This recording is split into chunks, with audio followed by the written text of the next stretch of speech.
नाशिकमधून एक धक्कादायक प्रकार समोर आलाय। येथील एका खासगी रुग्णालयामध्ये एका डॉक्टरांनी शस्त्रक्रिया करताना घोर निष्काळजीपणा केल्यानं एका तरुणीचा जीव टांगणीला लागलाय।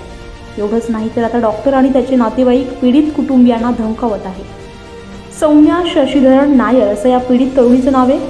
सौम्या यांना पित्ताशयाच्या आजारावरून डॉक्टर संतोष रावलानी यांच्या संतोष मल्टी स्पेशालिटी हॉस्पिटलमध्ये दाखल करण्यात आलं होतं। डॉक्टरांनी शस्त्रक्रिया करण्याचा सल्ला दिला। विश्वास ठेवून सौम्या आणि त्यांच्या कुटुंबियांनी शस्त्रक्रिया करण्यास मान्यता दिली, पण त्यांच्यावर विश्वास ठेवणं त्यांना चांगलंच महागात पडलं।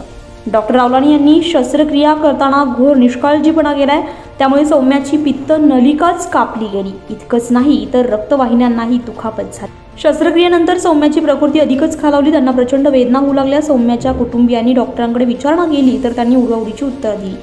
सौम्याची प्रकृती अधिकच खालावल्यामुळे त्यांना पुण्याच्या ज्युपिटर हॉस्पिटलमध्ये दाखल करण्यात आलं।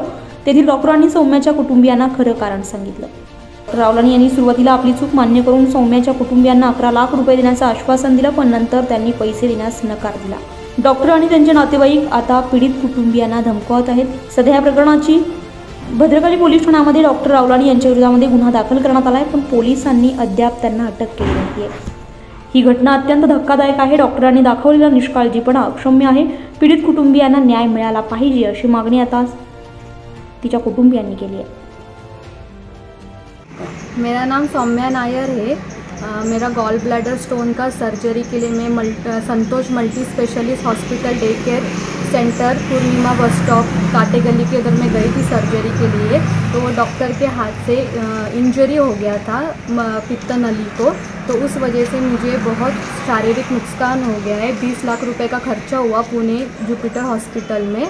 तो उसके बाद नासिक में आने के बाद डॉक्टर ने कबूल किया, डॉक्टर ने गलती की है और हमको भरपाई देगी करके।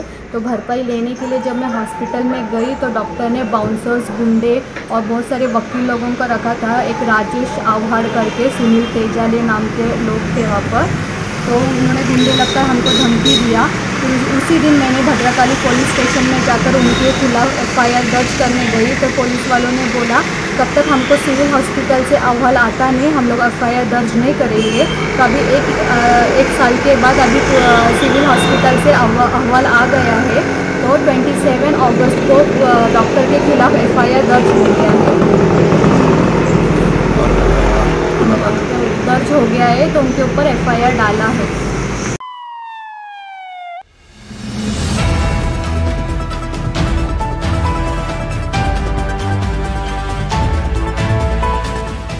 नवनवीन ताज्या घडामोडी जाणून घेण्यासाठी लाल दिवा न्यूज चॅनलला लाईक करा, शेअर करा आणि सबस्क्राइब करायला विसरू नका।